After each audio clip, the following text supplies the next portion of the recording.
George Bataille was a radical thinker whose works spanned philosophy, poetry, economics, and pornography. His major works include The Accursed Share, published in 1949, and Literature and Evil, published in 1975.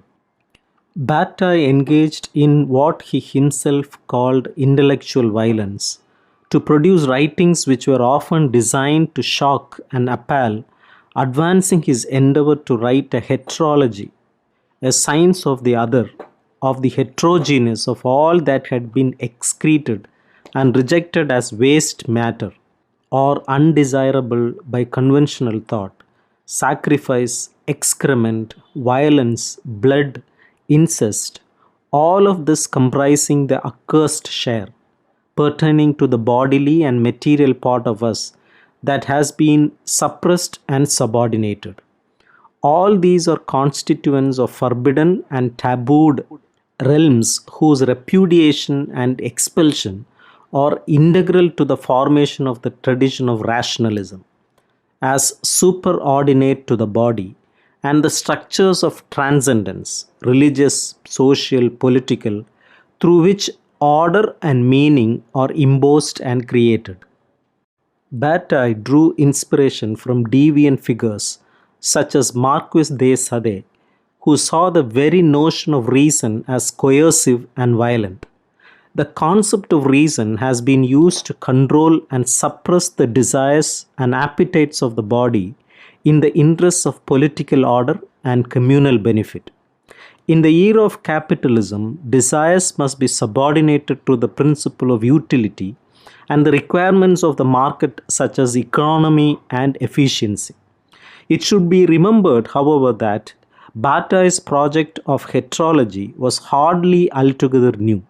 He was continuing with perhaps a more scatological emphasis, a heterological tradition that had already been richly articulated by a series of thinkers from Schopenhauer and Nietzsche through Bergson, Freud, Heidegger, and many feminist writers. They have drawn attention to the role of body, of survival instincts, and ideological formations of subjectivity in the very processes of perception and cognition. Inspired by De Sade's mentality, Bataille suggests that there are two polarized human impulses: appropriation and excretion. Appropriation is characterized by homogeneity, whereas excretion is a result of heterogeneity. The elementary form of appropriation is oral consumption. Man appropriates not only his food, but also the various products of his activity, such as clothes, furniture, dwelling, instruments of production, and land. Such appropriation is based on a homogeneity or identity between the possessor and the object possessed. But this homogeneity is merely one aspect of a much larger homogeneity which man has imposed on the external world by means of classification through concepts and ideas. This effective identification or assimilation of all the world's elements is pursued with a constant obstinacy and has been effected by philosophy, religion, poetry, as well as by common sense. What elements have had to be excreted or expelled in order to arrive at such a homogeneous view of the world? Philosophy has envisaged these waste products, elements that would threaten its homogenizing operation, in merely abstract and negative terms such as nothingness, infinity, and the absolute. It is thereby free to identify the unknowable world with the known world and an endless world with a finite world. In other words, what philosophy cannot know, it assimilates into the form of what is known.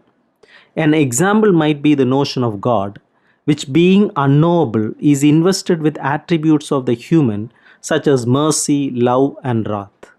Religion divides the sacred domain into a superior celestial world and an inferior demonical decaying world.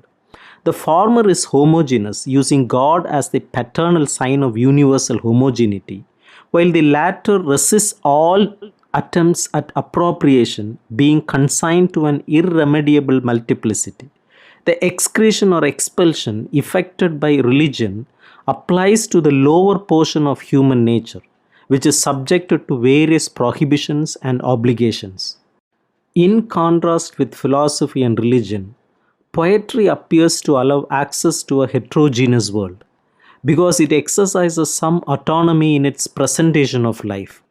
Bataille argues poetry has always been at the mercy of the great historical systems of appropriation.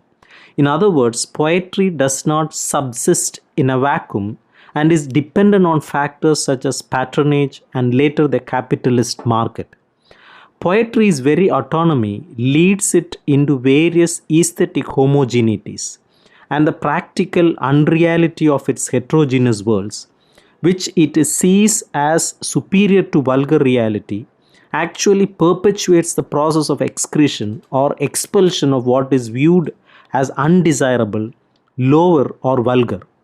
What is the purpose of these varied coercive movements toward homogenization? Their goal is the development of a servile human species, fit only for the fabrication, rational consumption, and conservation of products. As against the forces of homogenization and exploitation, Bataille advances heterology, which he defines as the science of what is completely other. Heterology scientifically considers heterogeneity and leads to the complete reversal of the philosophical process, which becomes an instrument of excretion instead of appropriation, introducing the demand for violent gratification. The heterogeneous, being resistant to assimilation and appropriation, can be determined only through negation and cannot be incorporated into any homogeneous intellectual system. It is accessible only in concrete forms, in gratification, ecstatic trance, orgasm, and violence. It is precisely what is excreted or expelled as unassimilable. Excretion is not simply a middle term between two appropriations. Bataille may be thinking here of the Hegelian dialectic, where what is presented as symbol identity in the first phase is externalized, or in Bataille's terminology, excreted or expelled, in the second phase into the diversity of its relations with everything else, to be reintegrated in the third phase into a higher unity. What is expelled or excreted must be used practically against the exploitative, appropriative mentality which accumulates products, regularizes the circulation of goods for profit, and crushes people under the yoke of morality. Acting under the principles of practical heterology, man acquires the ability to link overtly not only his intellect and his virtue, but his raison d'etre to the violence and incongruity of his excretory organs, as well as to his ability to become excited and entranced by heterogeneous elements, commonly starting with debauchery. Bataille links the practical development of heterology to the overturning of the established order. We may well wonder how such apparently antisocial impulses and violent gratifications could achieve anything.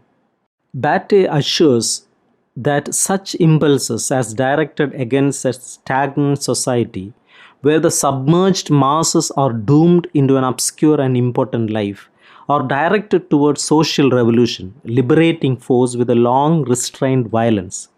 The violence of such revolution will first separate and then excrete or exclude the group that has hitherto possessed power.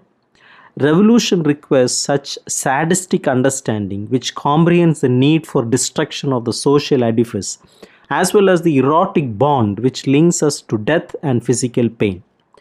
Bataille draws upon our long repressed libidinal energies, on those parts of our nature that have been suppressed or excreted as undesirable, antisocial, or aggressive, to achieve the violent excitation associated with the heterogeneous, with the ability to resist assimilation, in order to engage in the destructive activities necessary for today's fiery and bloody revolution based on a heterological conception of human life.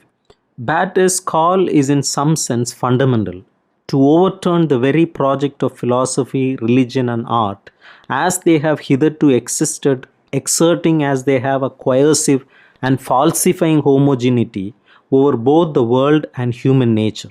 He aims to redeem what has been excreted or expelled as lower, as evil, as depraved, and to restore heterogeneity and difference from its degraded and condemned state. And perhaps Batte's aim is to realize more fully the full extent of our nature.